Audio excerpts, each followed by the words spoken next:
belli.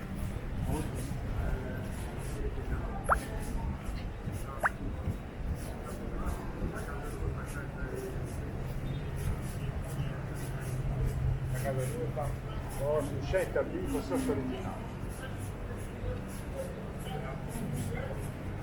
Canım kalmıyor. Hastalanınca da böyle yapalım.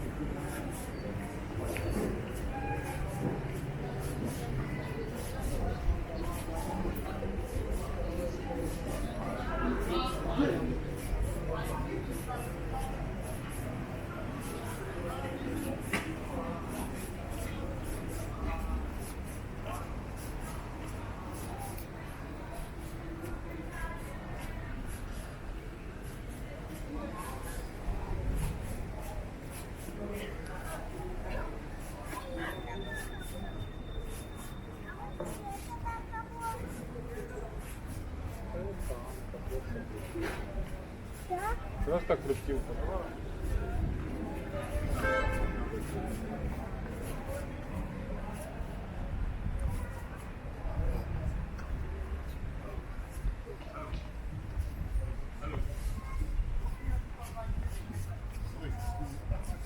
Eine Frage hier.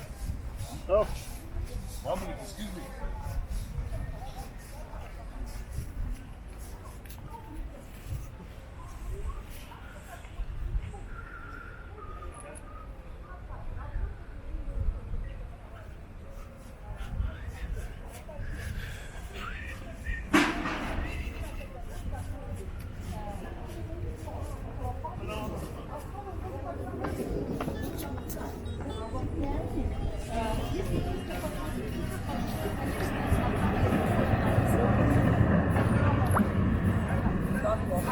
Использовали для самого памятника 6 тонн бронзы. Так что бронзовый памятник Ататюркова Площадь Республики Ильичу Медведя. Фотографируемся, и водитель наш просто катается, надеюсь, вы будете его ждать. Пофоткайтесь, потом потихоньку пойдем туда.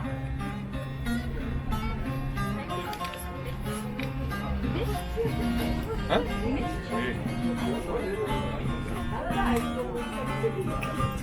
А вот видите прямо, вот это, как нам показала мой ученый. Это символика. Да. Мы все это с вами вкусно зашли оттуда. Да, вкусно мы зашли. Вот это с ученым. Потом вот так сидят. Поднялись. Ну, палатки, видите? Нас кнопочки.